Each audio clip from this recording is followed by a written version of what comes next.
Alright, alright. So ito ay ang ating vlog for today. So today ay August 2. Yan, 2026 at we are off to Chongli from Huko. Here, Huko Township. Tayo ay magmo-motorcycle ride and hanggang doon tayo sa Chongli magkakaroon destination. And today is Sunday, blessed Sunday morning, kaya we will go to church. We will come and go to church. Malayo man ang biyahe. So one way is about 22 to 23 kilometers.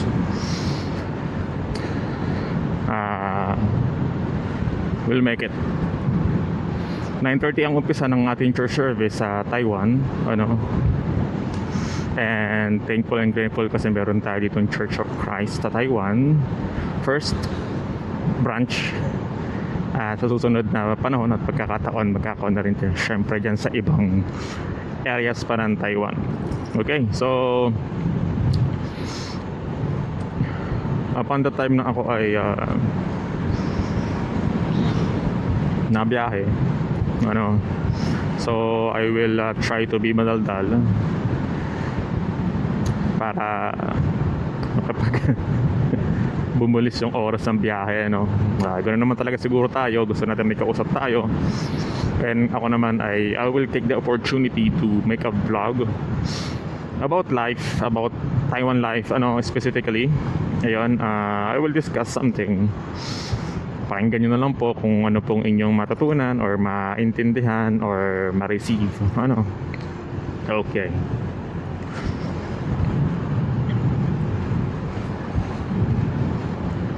So limit tayo sa 50 kilometers per hour dito sa area na to. So tandaan palagi mga kapwa natin motorcycle riders sa Taiwan, laging susunod sa traffic light. Ayan, tinan nyo yung meron dong 50 na sign. So it means na yun talaga yung speed limit. Okay, at yung picture na yun, ayan, yung picture shot na yan or camera, yan ay indicator na meron ditong talagang strict na magpipicture sa vehicle mo once na mabit mo yung limit, right? Yan. Okay? Yun nga ang sinasabi nating speed limit. Kasi medyo may kamahalan ang speed limit violation sa Taiwan ay pinakamababa na ang 6,000 or 5,000. Okay? Kaya ako talaga sa aking speedometer dito lagi tayong on guard dyan. Tayo naka-monitor. Thankfully naman, nung ako po ay nagmotor sa Taiwan, yun po ay since nung 2024, October 2024 po ako nakabili ng motor. And prior to those years na ako po ay since 2015 ay nasa Taiwan na ay nag-umpisa po tayo sa bicycle, sa bike, mountain bike. Ayan. At yung nung way back 11 years ago, so 2026 na ngayon, so matagal na rin talaga na panahon. Noon ay ang uso pa lang talaga na transportation na allowed or permitted sa mga Pilipino, especially mga company workers like me, factory workers like me, ay bisikleta. Ngayon may mga special rules din na allowed din namang magkaroon ng vehicle, pero there should be a permit, or sabihin natin complicated. So nung panahon na yon, medyo mahirap talaga, and hindi pa yun pinapermit ng Taiwan na magkaroon ng motorcycle vehicle ng mga Pilipino unless ikaw ay Taiwan citizen. Yun, pwede yun. Pero pag ikaw ay foreigner, bawal talaga yon dati. Pero ngayon, as the Taiwan is progressing sa mga ganyang rules, sa ganyang mga pangailangan, and sometimes necessity ng mga factory workers nila sa bansa, inallow na rin nila, basta ikaw ay capable to buy it, you are papasa ka sa driver's license, or sabihin nating meron kang driver's license sa Pilipinas, ay ipapa-convert mo lang muna yan sa Taipei, sa MECO o sa embassy, at you will just pay some cash. Meron tayong mga processing fee, syempre may translation, i-convert mo lang naman yon, at pag natapos na yon, aantayin mo lang, ilang araw lang naman, or mismo minsan on the spot translated na agad. Talagang kadalasan talaga ngayon, on the spot talagang mako-convert na agad yung iyong driver's license to Taiwan, na driver's license. Pero yun ay limited lamang, only for 2 years.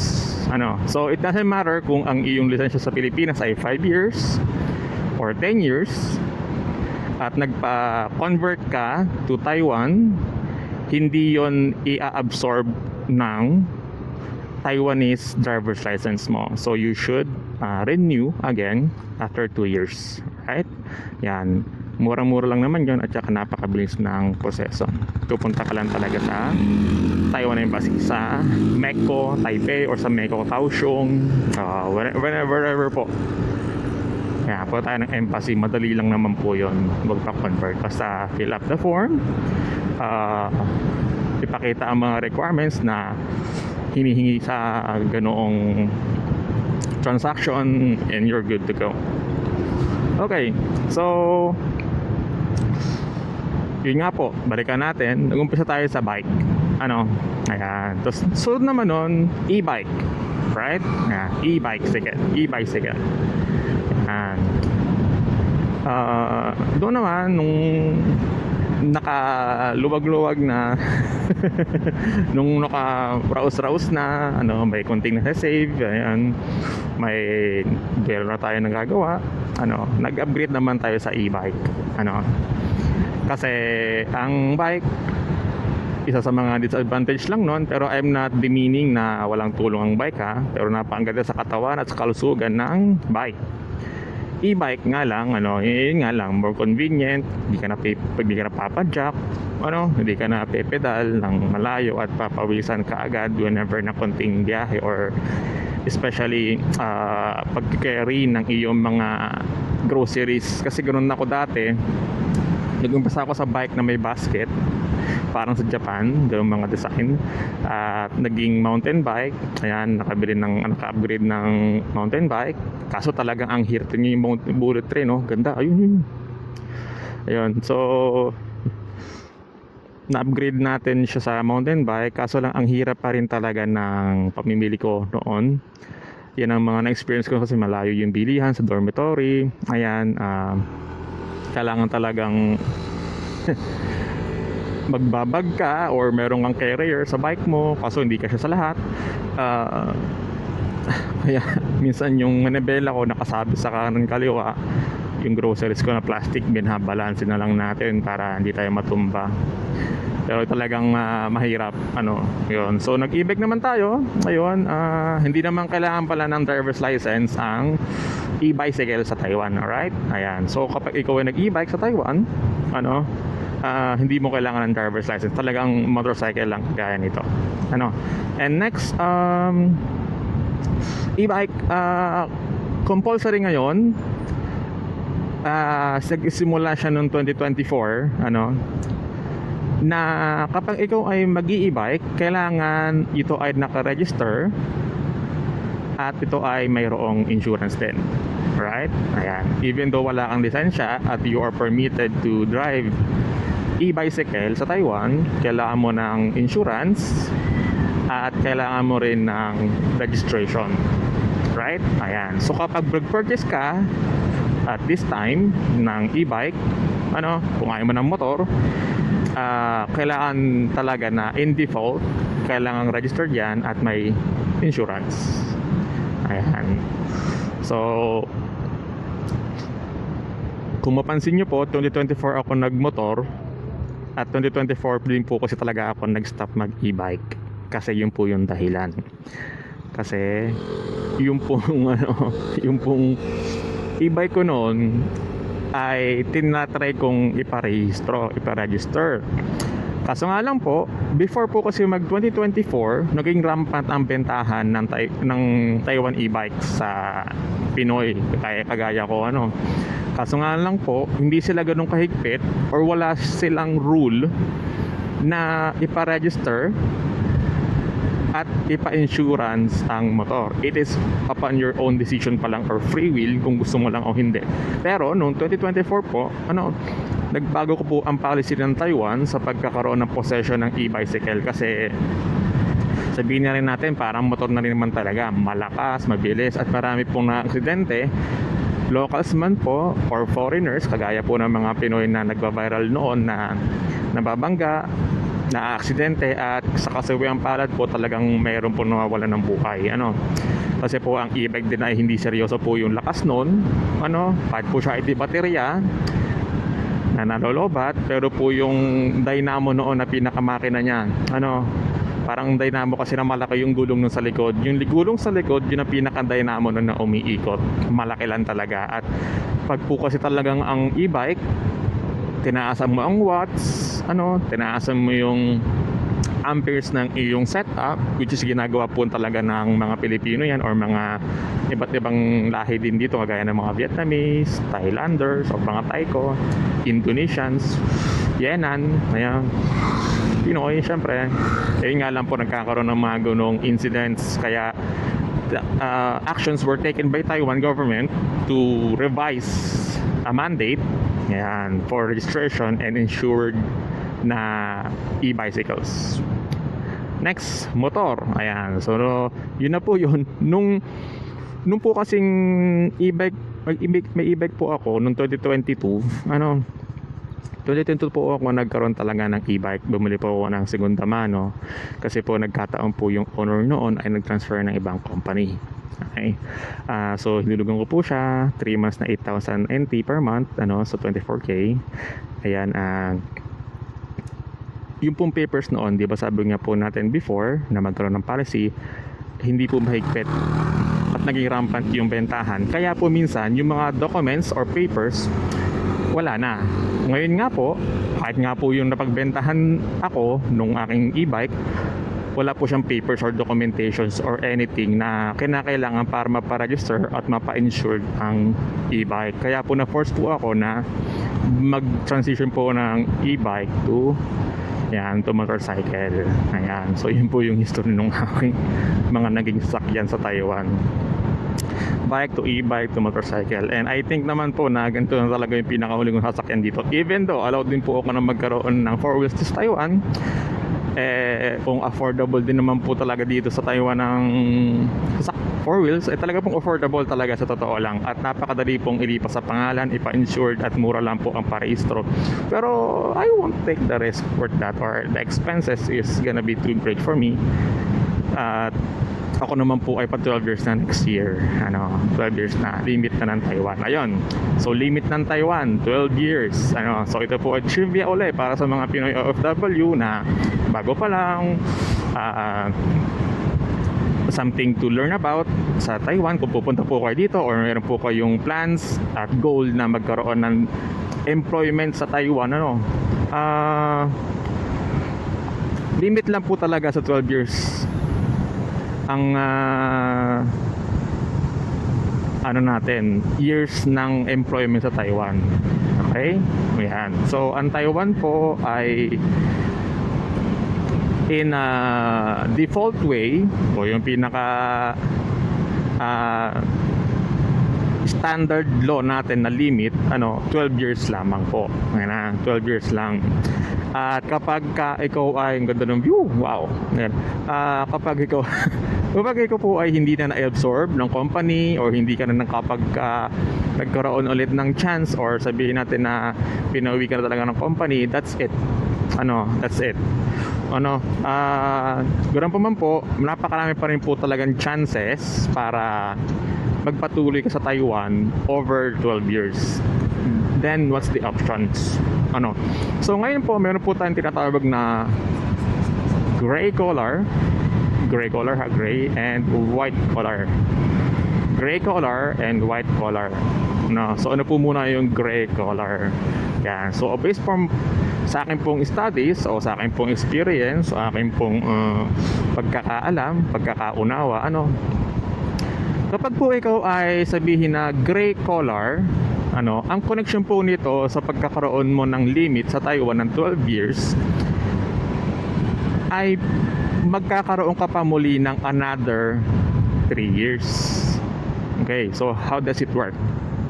So kapag sinabing gray collar, nag-apply ka for gray collar or binigyan ka or nag-grant ka ng company for gray collar, ibig sabihin ikaw ay pinili ng company na ipagpatuloy pa muli ng plus one more contract na 3 years. Sabi nga po natin, ang Taiwan ay meron lamang palagi na 3 years per contract.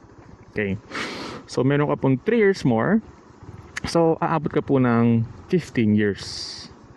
Right? So yun nga lang po, yun po ay applicable palagi, or most cases, kapag ikaw ay inabsorb ng sarili mong kumpanya lamang.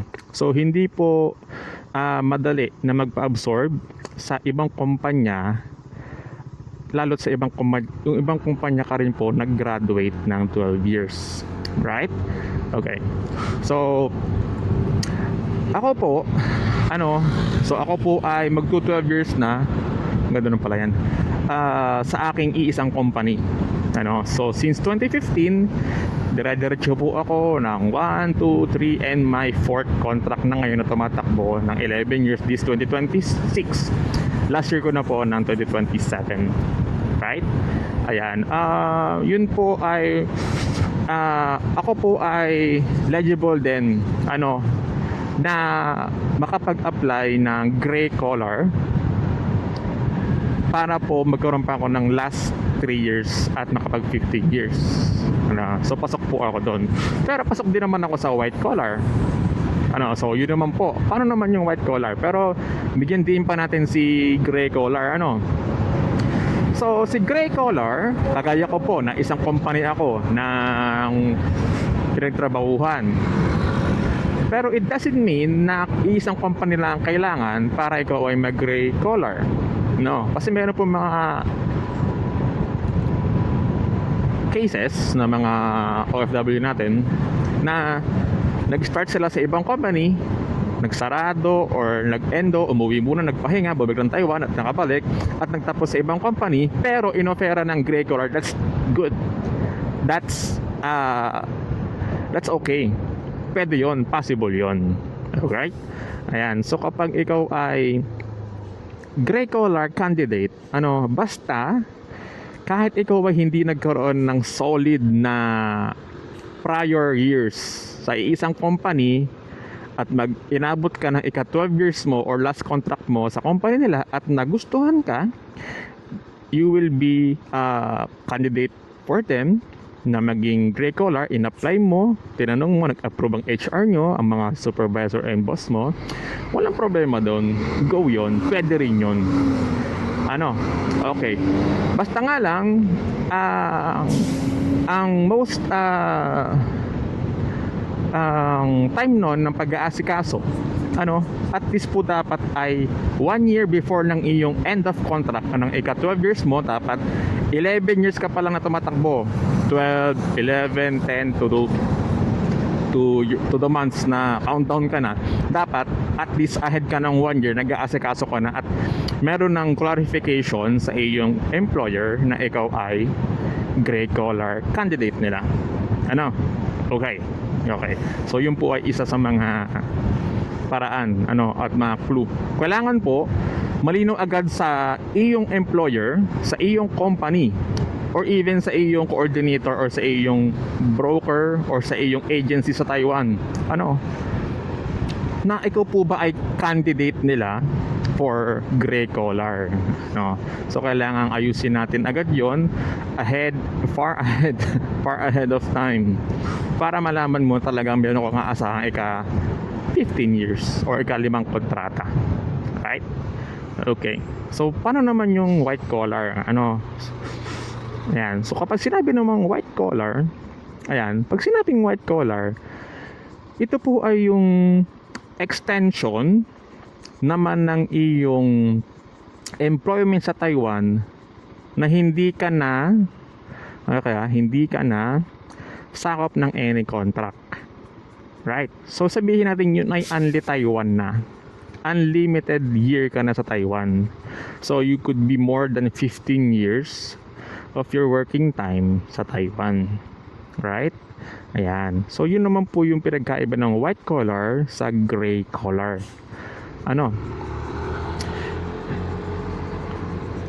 Right. So sana ba ako mandang yan dito? Ayan. So 60 ang limit. So we'll keep on guard sa ating speedometer. Okay. So white collar and gray collar are both great.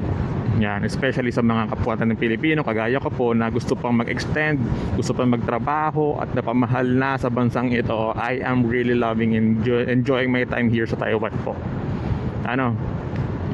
Okay, so ang white collar and gray collar po ay isa sa pinakamagandang offer ng Taiwan labor law para sa ating mga foreigners. Kasi mga foreigner tayo ay foreigner sa Taiwan, right? Ayan, so yun po ay offered nila.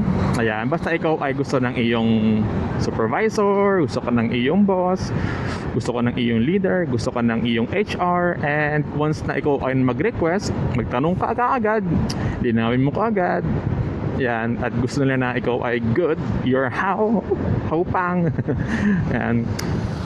Ayan, so walang problema, makakapag-extend ka pa ng more than 15 years, more than 15 years or more than 12 years sa Taiwan. Ayan, so maganda po yun.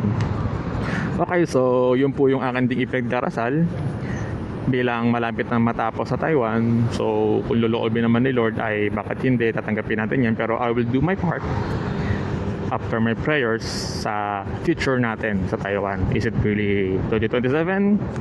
Babay Taiwan na ba? Pero okay lang yan. Okay? So yun po yung dalawang categories, pero yun po yung brief lamang na explanation ko pwedeng ma-share sa inyo. Okay. So sa Taiwan, ano pa pwede ko masabi sa Taiwan bukod dun sa mga bagay na yan? Ang Taiwan po ay ayan, sabihin natin na napakaayos na bansa. So ang Taiwan po ay very impressive country. Safe, it is clean, it is disciplined. Disiplinadong bansa po ang Taiwan. At sabihin na natin na sa kanila, aking pong natutunan or observation throughout the years that we are staying here, they are about the money. They are more about the money. They love to earn money. They love to save money. They love to see money. And parang isa rin po sa tututunan ko sa kanila, sa kanilang mga habits, or sa kanilang mga hilig. Gustong gusto po nila ang mga iPhone. Most of them really love iPhones. Or sabihin natin kung ano po yung latest gadgets, ano yung sumisikat, ano yung mga patok, ano yung mga hit ngayon, lagi pong nandiyan ang mga Taiwanese, right? Ayan, okay? So ang mga Taiwanese po ay sabihin natin na they can afford din naman po yung mga ganoong bagay. Sabihin na po natin na ang cost of living po sa Taiwan din, ayan, sige, cost of living din, isama na natin. Cost of living po sa Taiwan ay not that expensive kagaya sa Pilipinas. Kahit i-convert pa po natin, mas mura pa rin po talaga ang cost of living sa Taiwan. In general hindi ko po sinasabing sa lahat ng factor pero mostly po ang pagkain, kaya ng ganon, ang mga kagamitan, yung mga availability ng mga kinakailangan natin, affordable at madali pong mahanap sa Taiwan. Napakadali pong mahanap at magkaroon. So dito rin po sa Taiwan, ayan, sabi natin cost of living uli. Ano, ang cost of living din po sa Taiwan ay depende na rin talaga sa tao kung gaano siya kasipag, ano. Kasi po napakadali po humanap ng pera sa Taiwan. Dito nga po kahit mga senior citizens, 65, 60, retired na, nangangalakal sila ng bote, karton, lata, ano, plastic bottles, ano, binebenta po talaga nila yan. At dahil po sa Taiwan, ganun po ang kanilang cycle ng buhay, ano, marami po sa kanila kasing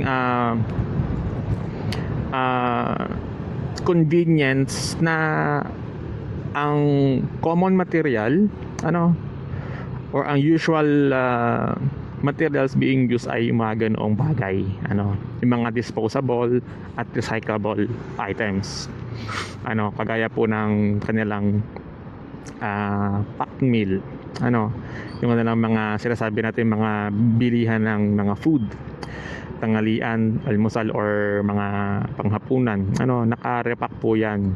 At lahat sila ay naka-uniform na uniformly po ang lalagyan ng kanilang mga pagkain or sinasabi natin na pientang o yung packed meal, kung sa English sa kanila po ay pentang kung tawag, ay ano naman po, standard sila na yung nabibili sa mga tindahan na parang gawa sa mga papel, yan, na may pagka-plastic lang yung surfaces, na may division ng ulam at kanin. Ayan. So lahat po ay ganon. Ganon din po rin sa mga convenience store po dito o yung mga tindahan po nila o yung mga sari-sari store nila. Ang ganda ng kotse. Look.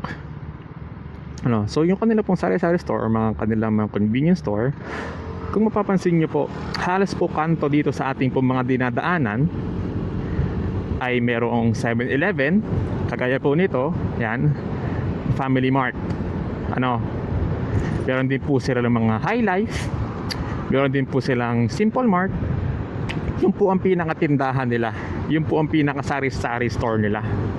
Ano, hindi po talaga dito na uso rin sa Taiwan yung kagaya sa Pilipinas natin na bahay lang at nasa tindahan na may rehas, that's it, tindahan na. Hindi po ganon. Wala pong ganon dito. Talaga pong registered lahat ng mga pwesto dito. Lahat po ay may permit din, lahat po ay legal, and lahat po ay talaga ay dumadaan din sa mga screening.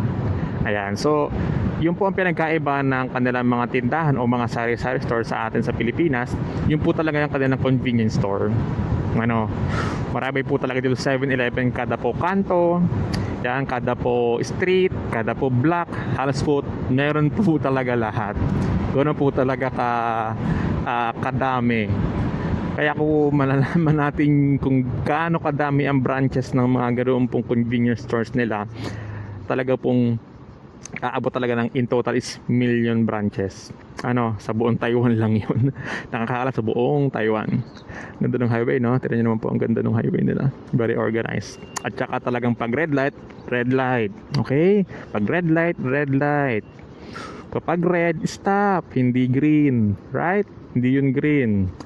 Okay, so kasi pag binayot mo yan, hindi nila kailangan ng police dito, hindi nila kailangan ng LTO dito, hindi nila kailangan ng enforcer or mga pasaf, ano, para manghuli sa'yo. Lahat po dito ay automated din ang paghuli ng mga vehicle violators. Di ba? Kaya po talagang dito, disiplinado ang tao natin. Yan, kada kanto po, yan, may mga camera po dyan. At makikita po talaga nila, matitrace talaga nila who are who, which are which, no? Okay, so kung pa man po, balik tayo sa ating napag-usapan kanina. Ayan, yan, sa mga convenience stores, mga cost of living nga naman, yun, mura din naman po yung mga tinda doon, ano. Pero syempre kung bibili ka naman talaga ng mas mura-mura, meron din silang dito ng mga hindi lang basta sari-sari store, meron din silang mga malalaki ng mga supermarkets, ano, na mas mura, ano. Kumbaga yung patingi-tingi, ano, doon yung sa mga 7-Eleven like that. Pero meron din silang mga supermarket din talaga na mas mura, na doon nila inaangkat na pwede mo mabili ng bultuhan. Ayan. Okay, so laki ng bus. Okay, so sa ganoon naman po, ganoon lang ulit talaga ang cycle ng buhay ng namin din dito bilang mga Pilipino, OFW, ganoon lang din. Nabili rin kami sa mga ganyan 7-Eleven. Tapos kapag dito ay may parcel, ayan, may mga binibili tayo sa Shopee, ano, kagaya sa Pilipinas may Lazada, may iba't ibang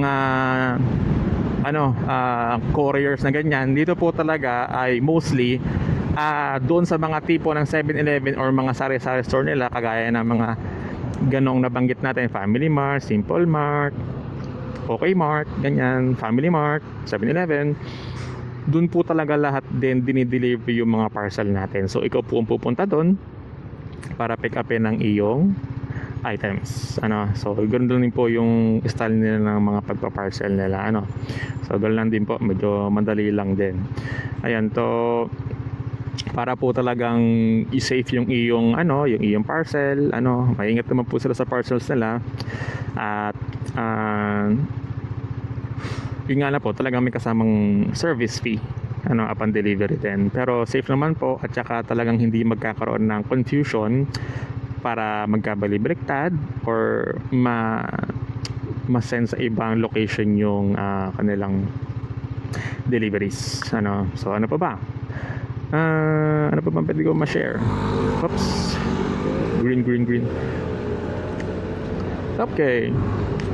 Ayan, so language naman po, language. Ayan. Kung sa language po ng mga Taiwanese natin, ang common po na talagang ginagamit talaga sa Taiwan is Chinese Mandarin. Ayan, Mandarin, Ayan, pero meron din po mga malalalim na Taige, ganyan. Pero hindi na po natin yun alam din at napakalalim po noon. Pero Chinese Mandarin lang po ang natutunan ko, at ako po ay meron lamang na basic knowledge about language nila. I just learned kung ano po yung ginagamit namin sa production line, or anything like I would use means of communication, especially when I travel, when I buy something, especially sa pagbili ng pera, sa paggamit ng pera o pagbilang ng pera. Ayun, pagbilang ng pera. Ayan, sa pagbibilang po, kailangan po natin matutunan yan. Kasi mapo-force po talaga tayo matutunan kung magkano or ano ang Chinese or Mandarin ng 100, 150, 200. Kailangan po talaga ng matutunan at mag-a-adjust po tayo para din po sa ating sarili din naman yan napakinabang. Nung ako nga po ay nasa aking agency sa Pilipinas, Paris pa lang kami, meron kaming language training, basic, very basic, at 1 oras lang po yun. Tapos after po ng 1 hour na yon, meron akong certification ng basic Mandarin. Siyempre it comes with a price. Siyempre, that's it. And then bigyan po kami ng pamphlet, parang handbook na kung ano yung common na ginagamit na words, yung good morning, yung hello, ano yung good evening, yung Chinese ng kahapon, kanina, ngayong araw, ganyan. Lahat talaga yon meron doon sa handbook na yon. Pero yung pronunciation nga lang, hindi din agad basta-basta magagets yon, kasi yung dila ng pag-i-speak ng Mandarin, hindi siya ganoon talaga madaling makuha. Kasi talaga tayo, syempre hindi lang natin sari tayo sa ating mother tongue na ganitong, sabihin, may punto tayo, may accent, lalabas yon pag nasa Taiwan ka na at nag-aaral ka na muna ng Chinese Mandarin. But pasensya na lang muna, kasi talagang pagtatawan muna tayo sa mga unang mga araw natin or unang mga pag-aaral natin ng mga Chinese words while speaking with them, and it's normal. At ganun talaga. Sa akin naman pong basic knowledge, enough na po yung nalalaman ko para po ako ay makabili, makapagbayad, makapunta sa aking pupuntahan, at malaman ko po kung ano po yung gusto kong malamang detail. Naalam ko po kung ano po yung Chinese or Mandarin ng word na train station, saan to, magkano to, yan, ano yung pera na halaga nito, yan, yun po yung mga push station. Malapit-lapit tayo sa Chungli. Almost there. Ano? So, yun po ay yung mga basic mo talagang pag-aaralan pag nasa Taiwan ka na. Pero it is fun, especially madali lang po matutunan din ang pagsasalita at pag-intindi. Ano? Pero tiyaga-tiyaga lang talaga kasi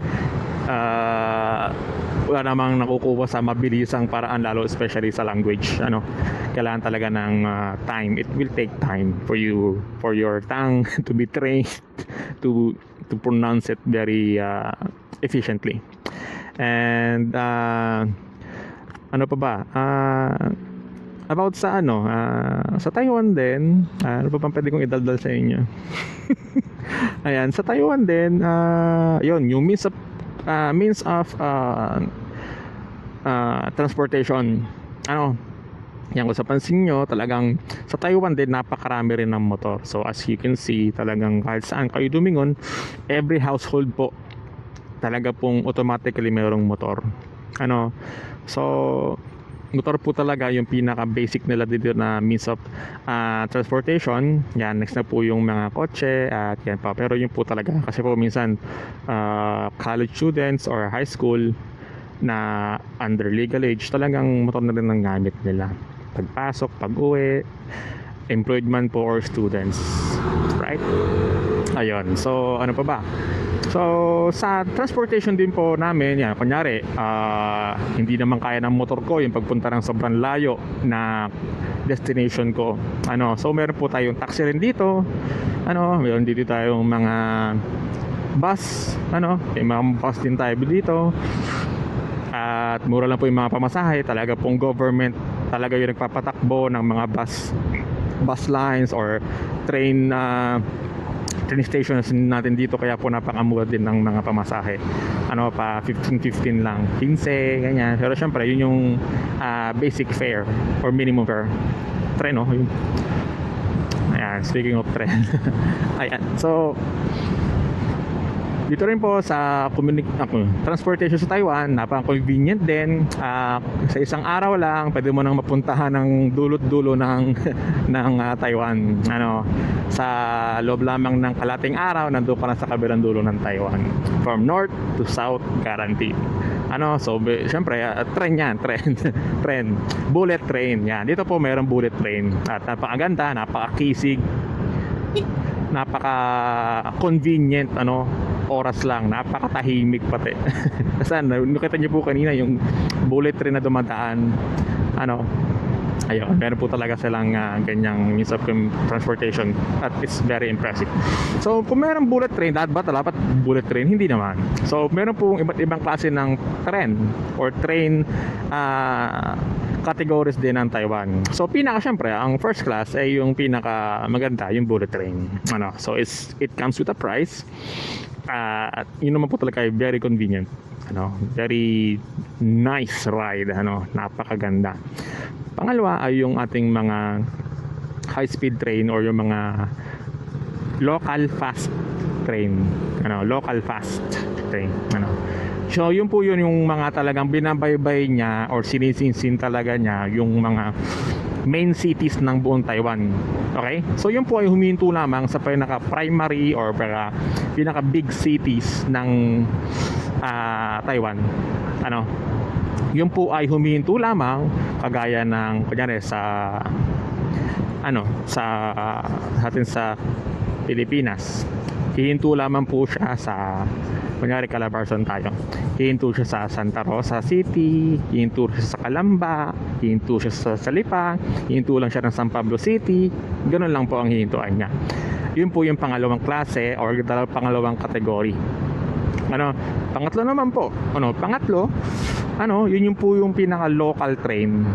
So meron bullet train, local fast train or sabihin natin high speed train or sabihin natin pinakahuli, pangatlo ay yung local train. Yan, local train. So ito naman po ay kahit po mga barangay ay hihintuan niya kumbaga yung train station.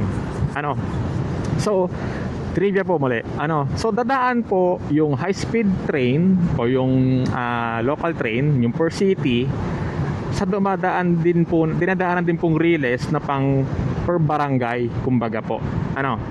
Yan. So kung yung local train ay huminto ng per barangay, yun naman pong high speed train ay huminto naman po ng per city, yun naman pong bullet train ay humihinto per province. Yan. So huli na po siguro natin yung difference ng tatlong category, right? Bullet train, high speed train, at local train. Yan. So parang ganoon na lang po natin siya dissect, kinategorize na dito kasi wala namang barangay sa Taiwan eh. Walang barangay dito. Ayan. Pero parang ganoon lang po yung per bayan. Per bayan. Ayan. Okay. So ganoon pa man po ang cost naman po ng train natin, local man po yan or high speed train man yan or bullet train man yan, ay depende din po yun talaga sa inyong destination. At yung pong kanilang train din dito ay napaka-convenient, kaya po talaga rin napaka-unlad at napakadali ng economic growth ni Taiwan, kasi doon po talaga yung kanilang consistent, hindi po lagi nasisira hindi po tumitirek, hindi po ganun ang mga trend dito. Napakaganda po talaga, well maintained, at palagi pong in good running condition, right? Ganyan naman po talaga, kasi doon naman talaga napapunta dapat sa maintenance ang ibinabayad ng mga pasahero. Alright. Okay, so next one, ano pa ba? So medyo marami na akong daldal and konti na lang po, tsungli na ako. I will just make my right soon. So malapit na. At bago ako mag-church ay 9:30, so ngayon ay 9:03 na. I think I would have time to eat kasi wala pa akong kinakain since nung nag-out ako sa duty ngayong gabi. So panggabi po ako ako po ay night shift, at ang aking pong duty in my company po, ang aking pong duty ay 7:30 PM hanggang 7:30 AM, 12 hours po. 12 hours of duty.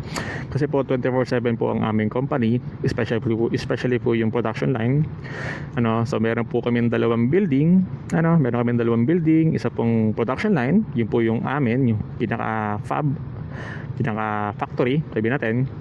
At nandoon naman po yung building A o pinaka-opisina. So yun po ay nag-ooperate lamang kapag 5 to na pasok, weekdays lamang po, right?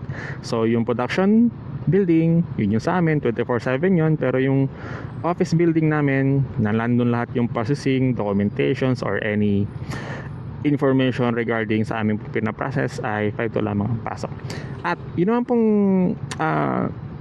schedule ko naman ng pasok. Ayan, so sabi nga natin, yung aking pong area na building ay 24/7. So 12 hours ang duty. So pang gabi po ako, ganoon naman po yung pang umaga din. Paritan lang po palagi, lagi lang pong ikot ng ikot. Cycle lang po 'yon. At 7:30 AM naman po sila hanggang 7:30 PM. So paritan lang po kami noon palagi. At ang duty po namin mga Pilipino, mga foreign workers sa aming pong company, doon sa production building ay 3-1. Right? So iba pong company, iba rin po yung kanilang schedule. So sa aming pong company in particular, I will discuss na ang aming pong schedule ng isang cycle ng aming pasok ay 3-1. So it means na 3 araw kang papasok, dire-diretso 1, 2, and 3. Tapos mayroon kang isang day off na isa, yung 1, 3-1. The 1 is your day off. Okay? Ayan. So, ang ganda ng NMAX V3. Ganda yung motor ko. Ayan. So, yung 3-1, pumipiyak yung kadaldalan kasi. Ayan. Yung 3-1 ay 3 araw ang dire-diretsong pasok. 1, 2, 3. Tapos may isa ka ng day off agad on. So, after nung 1 mo, cycle ka na uli ng another 3. 1, 2, 3 at isang off na ulit. Yun, isang cycle na yun. And it goes on and on and on and on from the last 11 years po na ako ay nandito. Yun, so ganun po yung schedule ko. Ayan. So hindi po ako hindi po ako mayroong fixed na araw ng day off sa isang linggo. It means it means na wala talaga akong papataka na isang araw sa isang linggo na aking day off, kasi matatapat lamang yung one na yon sa matatapatan talaga na one na matapos, right? Okay, so sabihin natin na kung ang 3-1 ko ay nag-umpisa ng Monday, Tuesday, and Wednesday, di ba? So off ko ng Thursday. Tapos mag 1, 2, 3 ulit ako, mag 3-1 ulit ako ng Friday, 1 na uli. Friday, Saturday, Sunday, 3 on. So 1 ang Monday ko, off ko yung Monday. Nung nakaraang linggo, day 1 ko yung diba, yung Monday. So hindi po talaga ako magkakaroon ng isang fixed na araw ng isang linggo na day off. So making off po na ay Tuesday, right? Ayun. So ganun po yung aking schedule ng pasok. So madali lang po magkaroon ng pahinga. Basta pag-out ng 7:30 AM man po yan o PM sa amin pong company in particular, pahinga na, kain lang. Kain lang. Ayan. Basta pahinga, kain lang, at it will be fine. You'll be fine.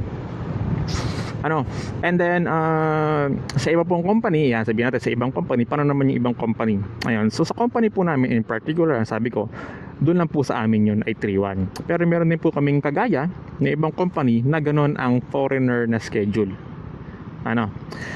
So sa iba pong company, pwede na maging 2-2 yung kanilang schedule. 2 araw ng pasok, tapos 2 araw ng off, 2 pasok ulit, 2 off ulit, ganun lang po ulit. It goes on and on sa isang cycle, sa isang pasok nila since nung sila ay nag-start. Para pong meron din sila na ibang company meron din po ibang company na 5-2, kahit foreigner. Kasi depende po talaga sa company, 5-2, pero hindi po yun ibig sabihin na talagang Monday ang umpisa ng trabaho. Na kunyari po, ang pinaka 5-2 nila, ang umpisa ng pinaka day 1 nila ng 5 ay Wednesday, or Tuesday, kaya Sunday ang pinaka day 1. Ganoon po, iba-iba po talaga yung schedule. Kaya po yan, traffic is getting heavier or tight na po dito kasi ito po ay Chungli na. Yay! Okay, so sabi nga natin, ang schedule talaga ay paiba-iba. Sa company lang po namin ay 3-1, sa iba naman po ay 2-2, sa iba ay 4-2, merong 5-2. Ayan, ganoon lang po yung mga cycle ng mga Pilipino natin na mga pumapasok din dito. So marami po talagang pahinga at dapat po talaga may pahinga. Kasi yan naman po ay pasok po yan sa Taiwan Labor Law para po sa mga foreign workers na hindi po pwedeng sa isang 7 days o sa loob ng 1 week ay walang pahinga ang isang employee o ang isang worker. Ayan, so kaya nga po minsan merong mga reklamo dito sa Taiwan ng mga foreign workers kagaya ng mga Pilipino na nagreklamo sa mga sobrang hectic ang pasok, na wala nang pahinga, ayaw silang bigyan ng day off ng kanilang supervisor or mga boss or leader. Pwede po yung itawag sa mga hotline, sa mga labor office hotlines, at actionan po agad yun ng Taiwan labor natin na government offices. So meron po sila agad na ipapadala dyan ng mga agent, mga tao to inspect, at dyan po talaga takot ang mga Taiwan companies or mga Taiwan citizens natin na mga ganyang issues, kasi ayaw nila na sila ay magkakaroon ng kaso, sila ay magkakaroon ng record. Kaya yung iba po talaga hindi sila gumagawa ng ganyang violations sa mga foreigner workers. Pero hindi ko po sinasabi na perfect na lahat ng mga Taiwan companies ay ganoon na sumusunod. Meron din po talaga mga nababalitaan tayo at totoo po yun na hindi lahat ay nagiging mabuti sa kanilang mga empleyado. Meron din po talaga na abuso, at yun naman po kaya po natin nalalaman din kasi talagang naisusumbong naman at naibibigyan naman talaga po ng actions once na magkaroon na ng reklamo ang isang worker, Right? So ganyan po talaga tayo kaprotektado sa Taiwan kung paano po tayo ingatan ng kanilang gobyerno sa kanilang pong batas para po sa ating ding well-being. Yan, so impressive. So tayo po ay nandito na sa Chungli. Ito po pinaka-main na ng Chungli. So tingnan po yung paligid. So ito po yung landmark ko kung saan ako kakanan. Ayan, nakasignal na ako pa kanan. Yun. At I have a bit of time na pwede ako makakain. Kakain muna ako. Kakain muna ako ng mabilis. At gutom na ang inyong daldalero ngayong araw. Ayan. Okay. So, ganoon pa man ay ano pa ba pwede ko sabihin? Siguro pamaya na lang pag-uwi. So meron pa naman tayong battery na vlog ko pa uwi. Ngayon na lang, magdadadal ulit ako kasi kailangan talagang gising tayo kasi tayo ay puyat at bumiyahe din ng medyo mahaba, matagal, pero enjoy naman ako sa pagbiyahe. Okay, tingnan lang po dito yung mga mga establishments niya po, napakalaki. Ito po ay main city ng Taiwan, Chungli District. Ngayon may McDo. Ayan. So dito talaga tabi-tabi. At tandaan nyo po, mamaya po pag uwi natin, sinasabi ko po sa inyo, napakarami po ditong Pilipino, napakarami po ditong Pilipino po yung dalawang yan. Ayan. Ngayon po kasi maaga pa. Pero po umlubos, pag po naglabasan na lahat ng mga tindahan, nag-open sila ng alas 10, tagsana po talaga ang tao dito. Pero sama-sama na po talaga yan. Pilipino, Vietnamese, Indonesians, Vietnamese, Thailanders, Taiwanese, syempre locals, hindi mawawala yan. Mamaya po labo-labo yan lahat dito. Ayan, so ito po ay isa sa pinaka-inaabangan ng mga kapwa ko Pilipino na araw ng linggo dito po sa Chungli District. Kapag may pera, kapag may time, gagana talaga po dito. Ayan, so ito po lahat po yan. Mamaya po buhay na buhay po lahat yung market na yung mga tindahan. Meron pong magbubukas na yung may KFC. Ayan, mamaya marami tayong iba-vlog dyan tungkol sa KFC niya. Marami ang kulang na menu. Ayan, so magharap muna ako ng mga kainan para may laman ng tiyan ko bago mag-church. Right? Mahirap naman makinig ng gutom din. Baka ang focus ko isik mura ko. It's wrong, I should not. And may time naman ako para makakain pa ng konti. Yan. So ito nyo nga naman, lawak nung intersection na to. So sabi nga natin, red light, kung red light, kahit walang dumadaan, walang mag-go-go dyan kasi carry ka sa CCTV. At ang violation dito, hindi dinadaan sa personalang bigayan ng ticket. Online ticketing po dito. Online po. Alam nila kung saan nakarehistro yung plaka mo at doon din nila ipapamail sa pangalan mo yung iyong violation ticket.